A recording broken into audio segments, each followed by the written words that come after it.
Welcome to Corner of the Galaxy, the show that talks 100% LA Galaxy soccer. We're glad you could join us. Now it's time to sit back and relax as your hosts navigate through the twisting, turning, but never boring world of the five-time MLS Cup champion, LA Galaxy. Hello, everybody, and welcome to Corner of the Galaxy on cornerofthegalaxy.com. I'm your host, Josh Guesman, coming to you on a wonderful Thursday, April the 2nd. No soccer for the LA Galaxy, but still lots and lots of talk for us to get to. If we have our fingers crossed and everybody is thinking all happy thoughts, we'll be joined by Shawn Franklin, former LA Galaxy defender, couple-time MLS Cup champion here a little bit later in the show, so we look forward to that. And we're also going to get you through our bracket. Remember, we're counting down some of the best LA Galaxy teams ever, and we have some matchups coming up. Also going to get you through a little bit of the league news and everything else, and it'll help do that with the show. Man, the myth, the legend, the Mr. Eric Vieira. Eric, how's it going, buddy? It's going all right. This is it's nice to be back. It's nice to see your face. Yeah, we're on camera now. Again, I had to, clean up, do a little quarantine cut, get everything ready to go. So, but it's good. It's good to be back. Get in the normal routine. Again, what are we going to talk about? I have no idea, but it should be a fun time. We're going to figure out something. That's all that really matters. We will figure out what we're going to talk about as we go along, but we're just happy to be back. As you can see in our quarantine studios, which, by the way, Eric, your quarantine studio much better than my quarantine studio. I would just like to say, there was a gap right where your head went. I didn't even notice that. That was great. I learned from the best. I'm a pro. Don't waste any unnecessary space. Now I got to stay center. Otherwise, it throws off the dimensions on the live. Well, we wanted to do this, and certainly we wanted to get back in front of everybody. The LA Galaxy and Major League Soccer are still targeting that May 10th date, which is quickly going to go out the window. And we all know that that's going to happen. So I don't think really that's going to be a surprise to anybody. But what did happen today, and the little bit of news that we are able to bring you, and something that we told you last Thursday would probably happen again whenever we had this show this week on today, is that Major League Soccer extended the team training moratorium once again. Now, Major League Soccer has extended the team training moratorium through and including Friday, April 24th. That means that all MLS training facilities will remain closed to all players and staff, with the exception of players requiring medical treatment or rehabilitation under the direction of the team medical staff that cannot be performed from the safety of their residence. They also once again said that they expect players to stay within their home domiciles, so basically in the same areas where they were, and see how that, and they're trying not to let people relocate unless they absolutely have to. So nothing has really changed on that front. I don't think anybody's expecting anything that has really changed. But Eric, whenever you look at this, it's certainly clear that we're not exactly a week away from soccer suddenly resuming. Yeah, a week away would have been hopeful. I think when they said May 10th, you thought, well, maybe if everything goes right, May 10th could be, a closed door day where things start going off. But the way things are going right now, I know the state California just announced that schools are closed for the rest of the year. School's still in session. But again, the campuses will stay closed. So that's going to be through end of May, beginning of June for a lot of schools. So I would imagine that, this extension, we're going to keep hearing about these moratoriums, these extensions. And I think, best case scenario, we're free and clear of this by maybe June, mid-June, July. And then you start to have to ask questions is, what type of season can you have if you start in June? I mean, I know you can go until December, but that really is not, you're not going to be able to get a full season. I think we could throw a compacted full season out the door. The question now is going to be, is there going to be a season at all? I think that's really the big question moving forward. Yeah, if you had to guess right now, if you were going to flip a coin, if you were going to give it 50-50 one way or the other, so you have to make a decision, are you saying yes, that they'll play some soccer this year, or is it no, there will be no soccer played this year? I'd put my money on no. I would say that the league, I think if I were to flip a coin, I'd put my money on that coin landing on, no soccer this year for MLS. Yeah, I don't think that that's unreasonable. I think that I keep going with this now, which is sort of that you look at this, Eric, and you say that some money is better than no money. So, could you play any sort of soccer in the summer? Could you do something, until things basically in the way certain predictions are going, could this recur in the fall? So, maybe you have a clean summer and maybe the fall is out the window. I just feel like that Major League Soccer and yes, the financial stability of the teams certainly seems like it's okay. I don't expect any teams to go out of business, but it's also, are you going to have to pay a full payroll to everybody this year? And that type of thing. That's really going to drain the coffers. And so, can you get some money by playing some games behind closed doors? Is really what we've sort of been discussing on all the shows. Yeah, and we saw a lot of big offseason signings happen this summer. But so these teams are going to take a hit financially. I'm going to, quote my friend Joe Exotic. I will never financially recover from this. So again, Tiger King, helping us through this quarantine. But I think there are some teams that are probably not going to be splashing cash on transfers whenever the next season resumes. I think that'll definitely be an impact. And so I get what you're saying. They're going to want to recoup some costs. I think best case scenario, I know I flipped that coin and said if I had to flip a coin, it'd be no soccer. But realistically, the truth's probably somewhere in the middle. I think there'll be some soccer, but it will most likely be either behind closed doors or something strictly modified in full stadiums. I don't think we're going to see that this year. Yeah, that seems like it's sort of a wish. By the way, I'm with you. If I'm flipping a coin, I'm saying no soccer this year either. At least not the way it currently is. I thought it was interesting. I saw on Twitter, on the Twitter sphere, people were putting out sort of their ideas of how you could play some seasons and how you could do some things. Somebody sort of said, let's go full World Cup, group play brackets, break them down into a bunch of different groups and just have everybody play. I'm MLS. Yeah, I kind of think it's fun. It's a fun idea if you have a really shortened season and you have like this small window where you think you can play, even if it's behind closed doors. You could do like the California teams, the Texas team. You can make it regional, make it work. I could see that working. And if I'm MLS, I throw out the MLS Cup that year. Then it's not like you're playing for an MLS Cup. You're playing for the Coronavirus Cup. I don't know. We have to come up with probably a better name than that. But no, you sit there and you do that. Here's the crazy thing about all this, and it's certainly a position that I've evolved to right now, which is everybody says, well, playing games behind closed doors is just going to be too weird. It won't be weird at all whenever we've now been used to no soccer during the soccer season. And so if given the chance of seeing two teams play each other in an actual competition and they can do it safely, which again is a whole question mark that I don't know, I'm certainly not qualified to answer, but if they can do that, then we're put in a position where it's like I will absolutely watch a closed door soccer game over no soccer game, like in a heartbeat. Yeah, if we're getting a few hundred views for people watching a FIFA simulation, then I think they'll gladly welcome those closed door games. And I'm of that camp where it'd be weird. It's not the same. I'm sure the mics on the field when there's goals, it's just kind of weird. You just hear the players celebrate. I know when we've seen some closed door games because of teams who have had to ban fans and things like that, it's always an odd scenario. But at this point, I'd gladly welcome back, some closed door soccer as opposed to nothing at all. Yeah. It's funny. I actually remember one of the first games I ever remember actually hearing players yell at each other was I think a U.S. Open Cup game that got played at Cal State Fullerton back in the day. This was probably 2009, 2010, 2011, right in there. It was in those years. They still played Open Cup games. I was going to say that's even getting a little bit late. I know they played those Fullerton games in the earlier years. They did. I don't. Yeah, it wouldn't surprise me if. Yeah, that sounds about right. I think they stopped doing that around 09, 10. Yeah.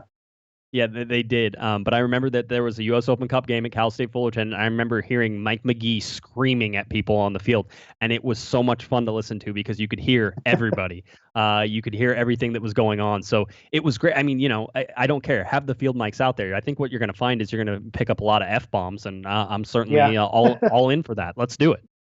And I think we've learned to evolve. I know when we were watching the Kobe Bryant tribute, the memorial, Shaq let an F-bomb loose on live TV there. I think we're evolved to where, no, I don't think anyone's going to write any letters if someone throws an F-bomb because Chicharito misses a goal. I mean, I think it comes with the territory.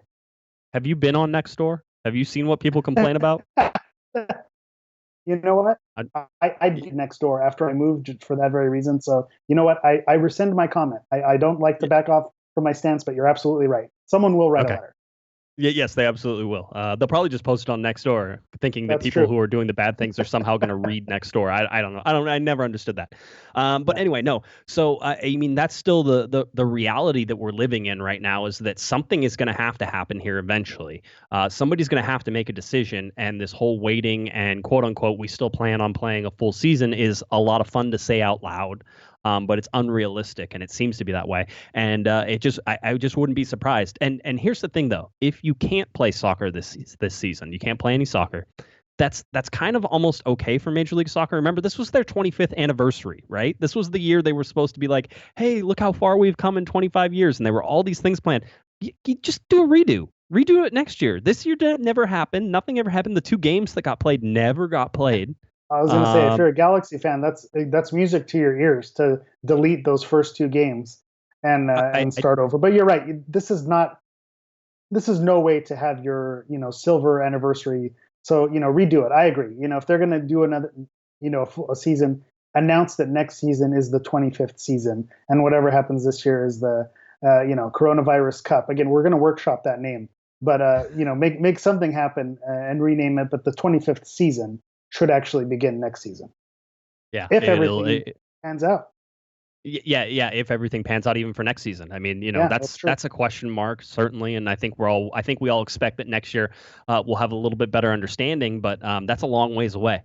We're talking about. It was funny. My son turned 4 months old today, and we had to go take him to get his 4-month-old shots, and then afterwards we had to make an appointment for his 6-month checkup, and the nurse was like, I'm assuming things are going to get back to normal, so let's just go ahead and book you like in the morning, in the afternoon if you want the afternoon, because they were doing different types of visits depending on what time of day it is right now, everything. And we're like, let's pretend everything's going to be normal. I like that. I like that thinking, and I think that if you're looking at Major League Soccer and what you're going to do, I think Joe in the chat room actually asked a great question. He says, what about the expansion teams, though? They're already bleeding money, like Miami. You already knew that you're not going to make any money this year and you're not going to make any money next year, right? But you didn't expect to have the whole cut into your wallet that it certainly was. You have zero money coming in, and all the budgeting forecasts that you had is basically all just money sending out right now. I don't worry about Miami because Miami has a billionaire backing them. That's not a problem. I worry more about Nashville just because they seem to be more on a budget than everybody else. But I still feel coming into the season. Yeah, that's true because the league or their stadium didn't get started when it was supposed to get started, and there was all this other stuff. I'd worry about somebody like Cincinnati who had to fire their coach right before the season started, just because they don't seem to be on solid footing. You might even look at teams like Minnesota. Now, Minnesota should be in a great position, but Eric, they just built a brand new stadium. And so trying to pay for that stadium and do all that stuff is still, top of their mind right now. So there's still a lot of questions sort of to be answered. Again, I feel like MLS is going to weather this okay for a year, even if they don't play soccer. But we're going to be lying if we think that either the league itself is not going to be hurting, that teams themselves aren't going to be hurting, that the LA Galaxy with AEG as their owner isn't going to be hurting coming out of this season. And I think Colorado is another team that seems to always have issues with revenue coming in, even though they're owned by a billionaire, who's pretty well known.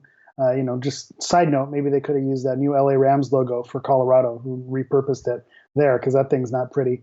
But for all the talk of when the negativity that MLS gets for single entity, I think this is something where it works in its favor, where you have everyone's a franchise of that single entity. So you are going to have your individual franchises that hurt. But in the end, the league as a whole is connected. And so I think that if the league as a whole survives this, they're going to be able to kind of keep those other clubs afloat, which, to be honest, is what the big clubs have done for this league in the last 10 to 15 years. Our good friend Delmy is in the chat room, and Delmy says that she said the NBA was considering flying all teams to one city, basically quarantining them. This is stuff Kevin and I talked about on Monday, which is, could you fly everybody to South Dakota? And almost like an Olympic Village model. Yeah, Olympic Village that's basically quarantined inside. So it's quarantined inside. You can't go outside. Everything happens inside. You get bused to games, the whole deal. A lot of testing has to happen. Yeah, I know. A lot of testing would have to happen. A lot of things would have to advance in order for that even to be plausible. But I actually like the idea. I don't think it's a horrible idea because they were talking, the EPL was talking about taking everybody to the Midlands, basically the center of the UK. and then having all the teams go there and just playing at one or two stadiums like constantly, just rolling Yeah. 1 and 2, just like I'm here for that. Like it's like the Thunderdome. Just throw them in the steel cage and just see who comes out. I'm all for that. So that actually does make sense. I would not be opposed to them all going to a neutral location where there's constant testing going on and making sure everyone's healthy. And if they can, power through a season, then more power to them. I think, back to my point about single entity and pro rel, I think in England that's more out of necessity because of promotion and relegation. They need to figure that out, for next season. With the MLS season, that's not necessarily high on the list, but if they see it successfully done, and the Premier League has led the world in a lot of the things that they do, so if they see it working there, that's definitely, I wouldn't be surprised if MLS copies that idea. Good call, Delmy. Yeah, Delmy's a genius like normal, and that's why she does a great job covering the LA Galaxy. The LA native, by the way, in the chat room also says the Diggs complex has 8 fields play out the season at Dignity Health Sports Park with all the stuff in there, all the empty hotels. Come on. Yeah, that was your idea for your preseason tournament with all the fields there, and just kind of have an open thing. Make that the season instead of the preseason. You just put everyone there. Why am I not making $1 zillion, Eric? Why is MLS not paying me for all this stuff? Because we're proposing an idea that puts hundreds of people in one location at once, which is exactly the opposite of all the advice of medical professionals right now. That's why there's an issue with that model. Small technicality. Yeah. Small technicality. Yeah, but still, that's the biggest but still of the night. Hopefully just a couple minutes here away from having Shawn Franklin join us, so hang in there, and hopefully we'll make that connection. I have my fingers crossed with all this. This is a little bit of a jump in technology for us trying to do all this. Yeah, it was funny the other day when Sebastian Lletget was on BSI, the podcast, and we were kind of making fun of their setup and their audio, and here we are. They were ahead of the curve, right? Yeah, we're basically copying their model now. So our podcast beef that we started, we take it back. No, we don't. You know why? This is still better than that podcast. This is not even close, actually. We just don't have Sebastian Lletget opening up and telling us all of his Zlatan secrets. That's really what we were missing. I don't know that they were secrets. He was, talking out of school there, but that's all right. That's a show for another day. Let's talk real quick. We've got time. Yeah, or we can talk now. Let's talk real quick about Merce put on an Instagram live concert last night on LAGalaxy.com. I want to make a couple observations because everybody knows that my taste in music is horrible and that I love Taylor Swift. That pretty much Britney Spears, there's a whole bunch of them I could probably go on with that are just, probably questionable tastes on my side. Maybe not, Eric. You and I tend to have the same type of music. I was going to say, this is what problems when you put us in the same room. We're similarly have poor taste. So we share the same. We're some 5 seconds of summer. Swift. Maybe we should have wore our shirts. Yeah.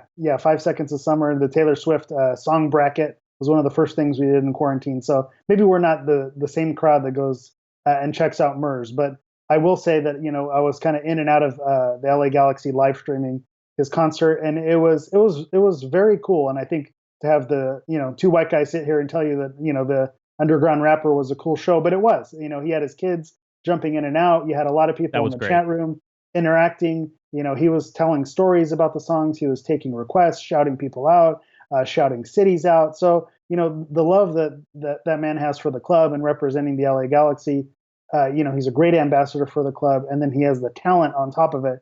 And to do that, and no microphone, just there playing his song and just kind of freestyling in front of the camera there. And then doing his songs. It was a lot of fun to watch. Couldn't catch the whole thing, but I was dropping in and out, and it was very well done. So kudos to the LA Galaxy. Kudos to Merce for making that happen.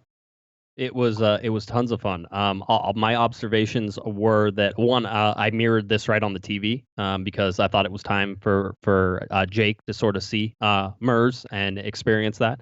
I love that it was uncensored because that's who Merce is and that's how it should be. Yeah. And it was on the LA Galaxy account, and I love that they went for that and didn't say, "Hey, dude, could you keep it?" No, he's an artist. He's a performer. This is what he does, and we're 100% behind that. And I thought it was amazing. He was having people shout out where they were at. By the way, I did catch a couple Pipo Riveras in there. Shout out to all my Pipo Rivera people. I loved it.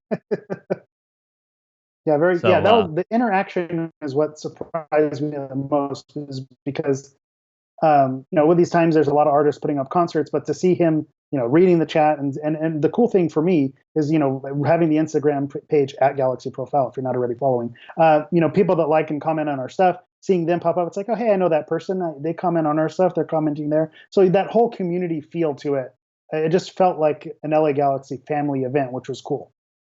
If anything comes out of this whole quarantine thing, it's that artists putting on Instagram live concerts needs to be a thing, especially artists who are in quarantine, who start like pouring themselves drinks and just be like, what song do you want to hear next? What song do you want to hear next? Let's do it. Let's play that. Oh, man, I love that song. Oh, can you cover this song? Oh, well, I've never tried. Let me try it right now. Oh, you get to see the genius in action, and it's like they're right there in your living room, and it's just amazing. The LA Galaxy did a great job. Merce did a great job. Yeah. I will effort to get Merce on this show because I always thought it was out of place because I'm the whitest person that anybody knows.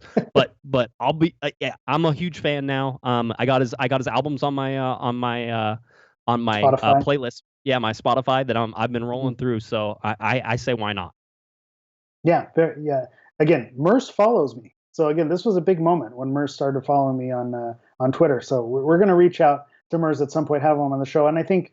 If there's one thing that I've learned since kind of throwing myself in, with the Galaxy community is that there's no boundaries.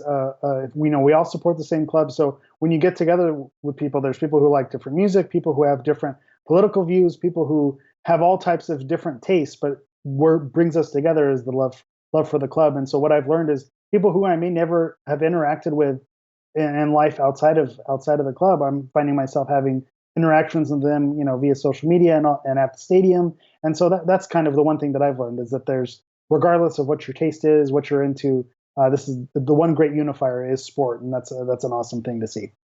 It is. It's a lot of fun. So that was great as well. People were saying that they were so desperate for soccer, Eric, that they're actually watching our FIFA streams as well. And so I wanted to pivot into that before hopefully we have Shawn Franklin joining us here. And if not, I've just mentioned his name 17 times in a show of which he doesn't appear. But I talked to him today. I was say you're the pro. You should know better than to drop the name. Say maybe we'll have a special guest, but you just went for it, which I like. I was like, why not? Yeah, caution to the wind. We'll just roll with it whenever we can. But no, we have obviously we jumped the gun on the Sporting Kansas City game. So the Sporting Kansas City game is supposed to be played this weekend, but we did it last weekend. So go check that out on our YouTube channel, Corner of the Galaxy. Type it in. LA Galaxy with an understated 1-0 win. Chicharito with a pretty good showing in that game. They dominated most of the game, so they should have won that game based on those little digital players' efforts that they put in. So it was nice to see them walk away because SKC had some moments at the end where they could have stolen a point. So it was nice to see the fake Galaxy, the digital Galaxy, whatever you're calling them, to see them hold on late for a victory because that's not something this team has done in the past couple seasons. No, it isn't. But the LA Galaxy rolling on a 2-game win streak in fake FIFA land, where we're doing that. So we are going to have another one. But this week, it's got to be friendly week. It's got to be like charity match week, Eric. So I want to know from you. Yeah, exactly. Something has to happen. So who should the LA Galaxy play? Because they're not going to play anybody in MLS. I'll tell you that right now. So which team around the world? And we'd like you to hit us in all of the comments, everything there. Whatever you can do, go ahead and hit us in the comments, and we will try to pick it out. Now, having said all of that, and having set everything up, I want to welcome to the show the former defender for the LA Galaxy. And a guy who has just recently announced his retirement just earlier this year, and it's a guy who is part of the fabric of this LA Galaxy history. Please welcome to the show, Mr. Shawn Franklin. Shawn, you on the line, buddy? Yeah, I'm here. How you guys doing? We're doing great, Shawn. Thanks for calling in, man. We appreciate it. No, of course, man. Thanks for having me. Appreciate it. Hey, the big deal here is I have to start first is how are you handling quarantine so far? You've been able to find a haircut so far. You've been able to do all the stuff that you need to do. That's why I'm wearing a hat right now. If I took it off, it'd be this is how my hair looks. Not bad. I'm dying. I'm dying for a barber, man. It's probably been about I don't know, maybe 6 weeks since I had a cut. So the only thing I did was I trimmed up my beard, but man, it's hard out there. It is hard out there. I know it's the same thing. I actually had a haircut scheduled for this Wednesday, and I was like, oh man, that's not going to happen. And I can barely go 3 weeks without it, even though I'm losing all my hair. So, however that happens, it's fine. But glad you're doing good. Glad the family's good, and certainly again, we appreciate you taking a little bit of quarantine time out and to hang with us here for a couple minutes. Yeah, for sure, of course, man. But let's start, Shawn. You announced your retirement earlier this year. I know I reached out to you whenever I saw it. We had plans for you to come into the studio, but this works even better right now. So what sort of led you to decide that it was time to hang up the boots? Yeah, so well, previous to my announcement, last year I didn't sign with the team. I was a free agent. I didn't sign, and then around like July, I had my baby. And at that time, I was like, you know what, this is what I got to focus on. But I still felt that I could play. So I decided to stay fit. And I was like, I'll try again to sign with someone, with this offseason coming up. I put myself out there. I try to speak to a few teams, try to get called into a camp at least just to show myself. But, at my age, now I'm 35. A lot of teams are going young, especially, in my position. It kind of just made it tough for me to get into a camp somewhere. So, like I said, you can't stop time. So it was at that moment I was like, you know what, I think this is it for me. I'm okay with deciding that, I can go ahead and walk away from the game. Yeah, it's a long and storied career here, though, Shawn. Drafted and brought into with the LA Galaxy in 2008. Not a real memorable season, 2008. But it quickly led into 2009, which ended up being a really great sort of turning point for the whole team as it goes. But I mean, you came out of the gates here pretty fast in 2008, 2009 as sort of a real force. What do you sort of remember about that time? Yeah, it was crazy. One just being drafted to the LA Galaxy, hometown.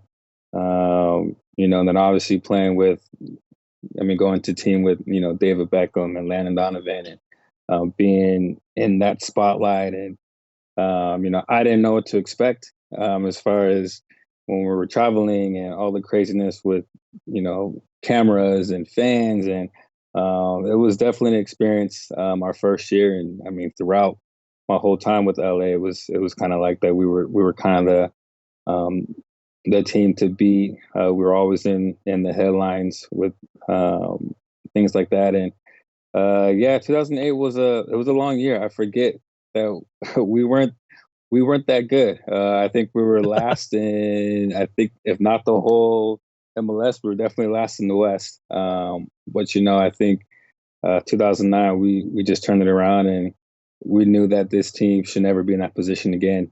And, being a part of this team for so many years and the success, some really great memories, winning championships and even getting to the ones in 2009 where we lost. It was heartbreaking, but I think for our team just to come from where we did in 2008 to get there in 2009 and almost win it, we knew that we could be there again. And eventually we were in that position in 2011. And I think 2011 was probably one of my funnest years career-wise as a soccer player. It was just a very special year. There's probably thousands of people that would say that's one of the best years that they remember being a Galaxy fan. And it was just very, really special. The team we had, the bond we had. It was just something about that season that I'll never forget. Yeah, 2009. Eric, I don't know about you, but 2009, actually, I know the heartbreak that happened for Galaxy fans. It's still one of my favorite seasons to have ever followed the LA Galaxy because, Shawn, I don't know, it felt unexpected after 2008, certainly. And Bruce Arena comes in and sort of, fixes and mends some fences. And then you guys came together and ended up, I know it was, penalty kick short of winning an MLS Cup. But it was real close. Eric, you have some questions for Shawn? Yeah. So you mentioned being drafted to the LA Galaxy and drafted to a team with star power like David Beckham. A lot of players are making the rounds, like Mike McGee and Alan Gordon. They all have a David Beckham story. Do you have a story or an anecdote that you remember, being around someone with the appeal of David Beckham? Do I have a story? I probably don't have as good a story as Alan Gordon, Mike McGee. Those guys are characters, and they definitely hung out around David more than I did. Any stories? No, I just remember it was a preseason, and we were coming back from a training session. I think we were either in Hawaii or one of the Asian countries that we did that tour. And I remember that we were getting into an elevator and David's bodyguards are with him. And there's this girl running and she gets blocked off. I remember just seeing her face. She was screaming and crying because she couldn't get a hold of him. She couldn't say hi. And I was just like, man, like people like worship this guy. It's pretty crazy to see. To be fair, Good. Shawn, that same thing happens to Eric all the time too. So Oh, I mean, yeah. he's kind of used to it. Yeah. Much Yeah. smaller scale.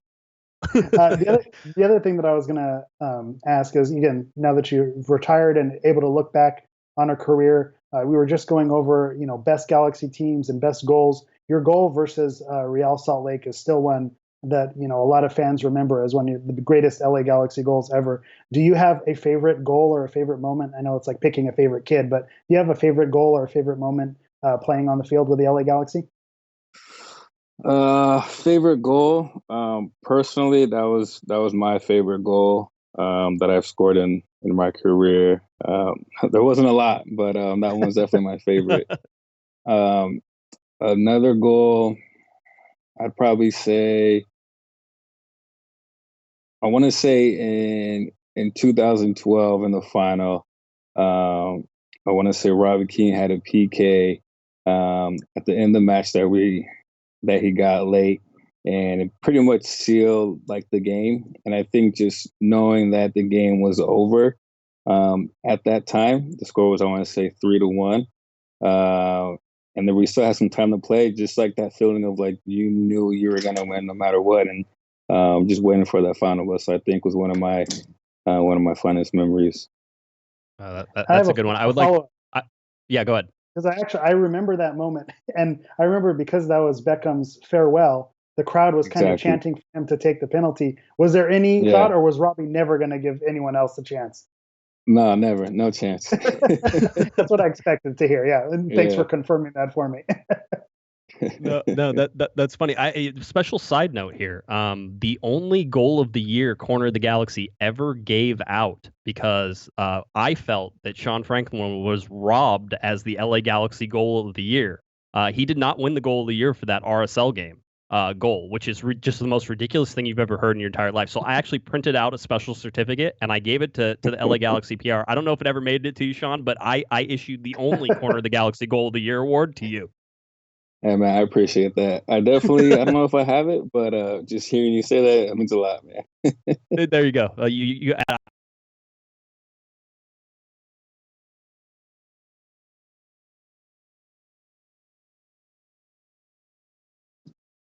think did we lose connection? I think we're back up. Okay, yeah. We're in and out. That's how it goes sometimes. There we go. We're back. Yeah, we're back. One more time. Like again, that Banger versus RSL. Yeah, that's right. Wiped out the feed. No, one of the things is, we talk about what it takes to win an MLS Cup and what it takes to win a championship, and obviously a veteran of Major League Soccer like you, it's not just the LA Galaxy. You played for DC United for 4 years after the 2013 season. Played with the Vancouver Whitecaps there in 2018. So you have a lot of experience being on a lot of different teams. What made the 2010, 2011, 2012 teams that good? Because it seems like it's a missing thing right now for the LA Galaxy to sort of figure out how to get back to that. I think what made it successful was that we kind of kept our core. We kept a lot of main pieces, and there wasn't a lot of turnover during those 3 years. And I think nowadays you see a lot of teams. They get rid of about 6-7 players, and they're bringing people in, and they have different stars and stuff. So it kind of makes it hard to really have a collective group being on the same page. But like I said, for those few years, we kept the same group, brought in a few pieces, and I think that's what made us successful and why we were so good on the field. Awesome, Shawn. Well, we appreciate it, man. I know that like I said, we had plans to have you in the studio before this whole thing shut us down into quarantine. So we'll keep that invitation open. Whenever everything comes back up, we'll expect you to come down and get you in front of the camera there and hang out with us for a little bit and talk some more LA Galaxy soccer. Does that sound good, buddy? Yeah, no, definitely. I'll definitely cruise by once it's safe to get outside. Yeah, I was gonna say my walk to the mailbox is my favorite walk every day. So that's Right. about it. But hey, stay safe, Shawn. We appreciate it, man. And certainly For appreciate sure. all the time. You All guys right. too, man. Stay safe out there. All right, there you go. Shawn Franklin, one of my favorite LA Galaxy defenders. I have a soft spot for a lot of LA Galaxy defenders there, Eric. Todd Donovan being one of them, AJ De La Garza, Shawn Franklin. You're talking about some of these guys who are absolutely the core of what it meant to be an LA Galaxy player in the 2009 to basically 2014, sort of thing there. Shawn getting transferred out to DC United basically because Bruce said, "I can't afford you anymore." I remember this was basically how it went, and he said, "Where do you want to go?" And I think he ended up going to DC. That's where he wanted to go, and that's where he went. But what a great guy, man! That was awesome. Yeah, and he mentioned right there the key to that dynasty is keeping a core together. And so that was when we talk about the greatest era in Galaxy history. That was really it, that 2009 to 2014. So he's a memorable piece of that. And what greater compliment than to say you've played so well and earned your way to we can't afford you anymore because you've become a valuable asset. I mean, in a way, that's a compliment. And so, he got his championships with the team, and he went on and continued his career elsewhere. So I looked at that as a compliment, the fact that he played his way into a position where, he priced himself out of the Galaxy. I look at it as a positive, although it was heartbreaking to see him walk away because he was a core member of that defense. Although I would just like to point out that it's only a compliment whenever it's actually true and not just some ploy to move players. AJ De La Garza. So no, for Shawn, it absolutely was, and you knew Bruce did the right thing and moved him in the right place, and all that went the correct way. So great having Shawn on with us. That was awesome. I'm trying to think. Is there anything else that you sort of want to talk about here? We talked a little bit about our FIFA games. We will be doing another FIFA game again. You need to tell us who you want the LA Galaxy to face this weekend, and then Eric and I will simulate that game and give you all of our unrehearsed, totally off the cuff commentary that we do because we're professionals. Don't let him peek. I was gonna say, don't let him peek behind the curtain. That's all off the cuff stuff. Of course it is. I will say, if you want hot chicken nugget talk, those FIFA feeds are the place to go. I'll throw it out there with some teams that we were throwing out there. So if you need some ideas, we're thinking reigning European champions. Want to see how Liverpool would fare against the LA Galaxy? Lionel Messi Barcelona team. What would they do? How would they do against the LA Galaxy? I know Juventus isn't in FIFA, but we can get Piedmont, I believe is what they're called. But we can get Cristiano Ronaldo, have him running havoc on the sideline, see what he would do to this LA Galaxy defense. So I think that'd be fun. So those are just some suggestions from me. But of course, we'll listen if we get feedback where one team is really, you want to overwhelmingly see one team take on the Galaxy. We'll be happy to set that up. And then the other thing, talking about FIFA, another week, got to shout out Cosmo SC. I got my hat trick this week, Josh. So this was a big milestone moment for me to get 3 goals in one game. Shout out to my Cosmo SC2 teammates, because again, we had 2 squads. So I was on the reserve squad there, but I was able to be fed by all of the lovely FIFA players of Cosmo SC. So again, they're on Twitch. They're a fun time. So there's a soccer void out there. And so I know a lot of people are finding their way to fill that void. Cosmo SC is one way to do it. So if you're not already following, you can follow Who is Kylo on Twitch, and he's streaming the games every Wednesday. And we have some pretty deep squads. I think we had like 28 players last night. So if you're interested in playing, join the squad. It's not just stay and watch. You can play and join the chat as well. So been having a lot of fun with that in addition to our FIFA games. We've been, I don't know, pull behind the curtain. We've been challenged on this. It is a corner of the Galaxy has been challenged, I believe, by the Squadcast guys, Riot Squadcast guys. So Chris Tucker and Ed over there, and then you and I. I said I would absolutely do it as long as I had to do relatively nothing. And so I put this in your capable hands. So as soon as we can figure out a date to actually make that work, we're doing it. Yeah, totally. Big shout out to the Riot Squadcast guys. A lot of fun talking with those guys. So I'd be happy to set that up. And I've been doing my scouting on Cosmo SC. So I'd be happy to captain our squad up against them. And again, why not? Hey, before we want to get out here as well, we also have our bracket that is going on right now. You mentioned it a little bit whenever we were talking to Shawn. I think we mentioned it a little bit before, but we do have the quote unquote Final Four, who will be facing Elite off against each other. Oh, is it the Elite Eight? Do I actually Eight. have We're to? in the Oh, Elite Eight. Yeah, the yeah. quarterfinals. Okay, perfect. So, There's so four the on each Elite side. Eight. Yes, there it is, of course. And so there, it's the Elite Eight. We're almost there. But there are some quote unquote juicy matchups. We knew the first round was going to be kind of yawn-tastic, and it was. I don't think anybody was really surprised. Again, we went through and Eric seeded everybody by points per game, historical points per game, so that way we would have the understanding. There's lots of variation in that, though, Eric. Was it a good year for the Western Conference? Was it a bad year for the Western? Was it a good year for the league? Was it a bad year for the league? How good are these teams? And I think now you're going to start to see that. So a 1 versus 9 seed of 1998 versus the 2012 season. That is a juicy one altogether because we have an MLS Cup in this as the number 9 seed, which is crazy because 2012 might be one of the best LA Galaxy teams ever. It might be a top 3 best LA Galaxy team ever, but it's a 9 seed. So are we going to get the upset there? To me, they're a dark horse. The 2012 team is personally my favorite team because when you look at who was on that team, to me, that was the best LA Galaxy squad, top to bottom. So to me, even though they're a number 9 seed, they're kind of my dark horse. Depending on how you rate these, is it based on their form against other MLS teams of that year? Or are you talking if we were to play all these teams in a fantasy world against each other, who would win? And I think 2012 has a pretty good shot. So we might see our first real upset. But you nailed it at the beginning.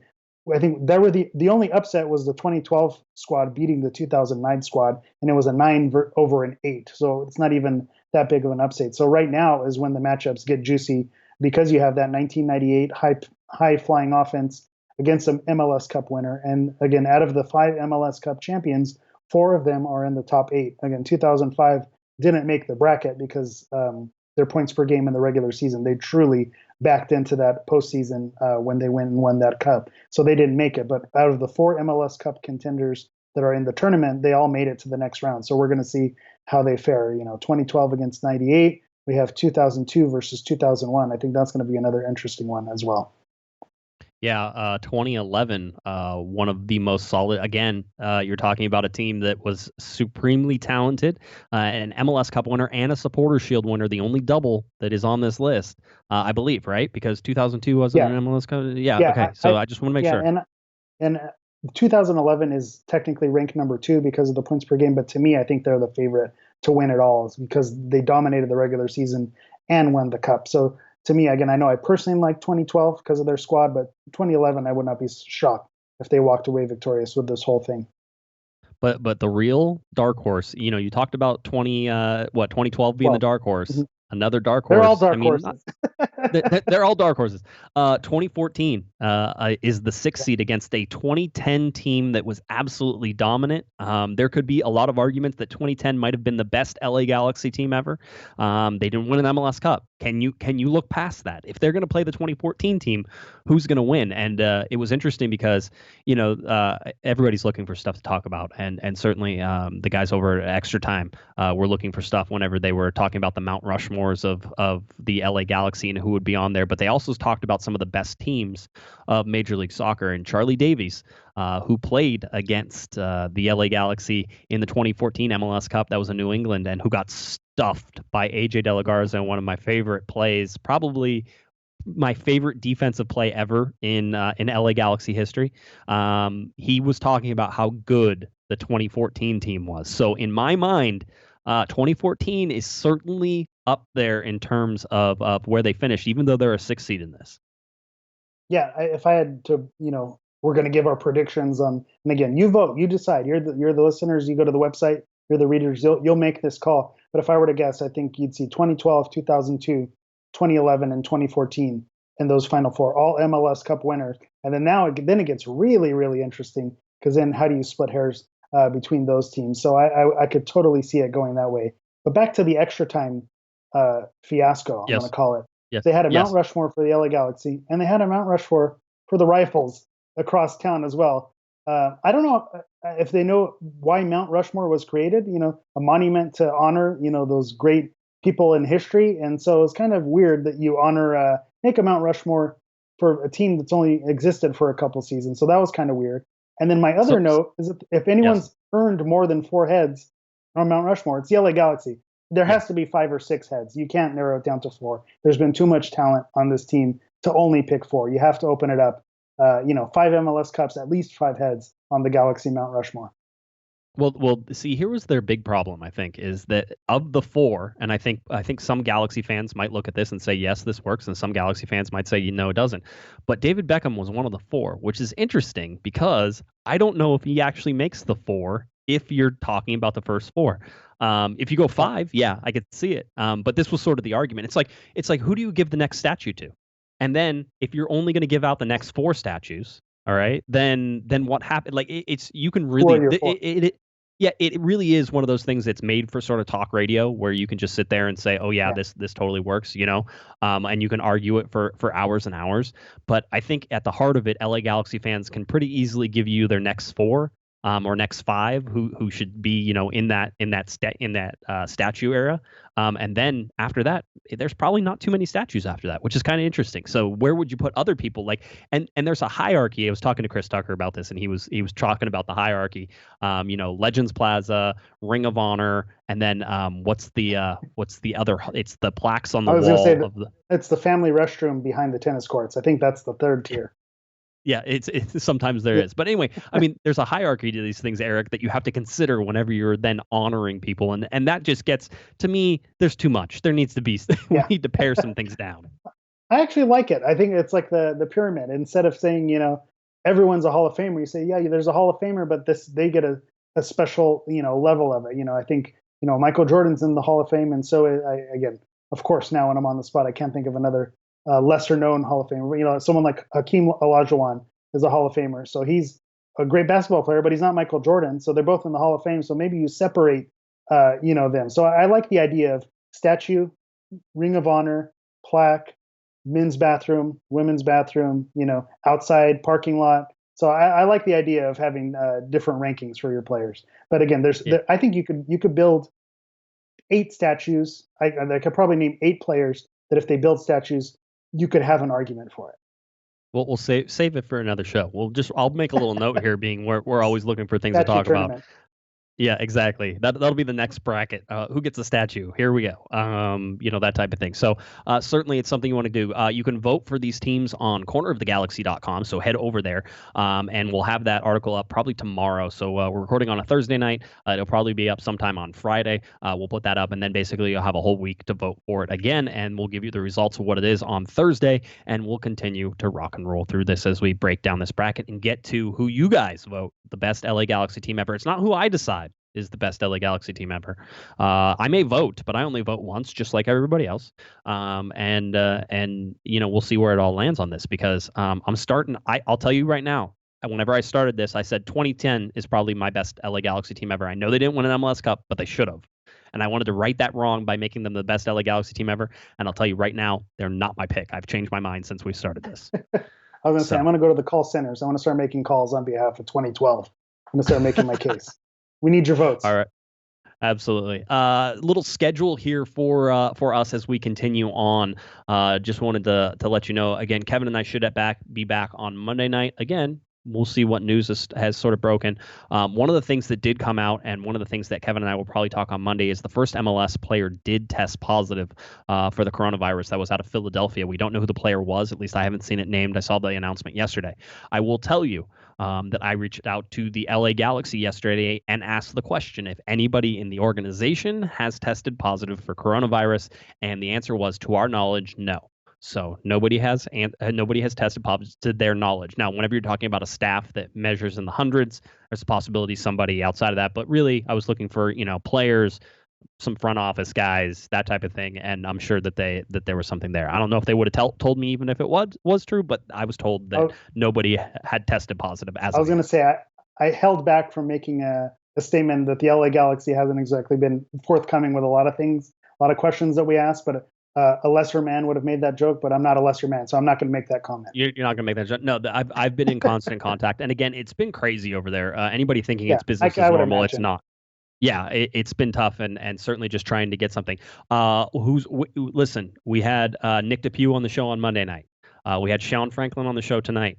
We are making an effort to continue to get guests on the show, and being they're not doing anything, we feel like we have a pretty good chance at this. So, having said that, I'll tell you the voice of an angel is next on our target list. And if we can land the voice of an angel, then he will be on the show, whether that's on Monday night or Thursday night or however we can do it. If we have to pre-record it, however that happens, voice of an angel, and you know who that is if you listen to the show.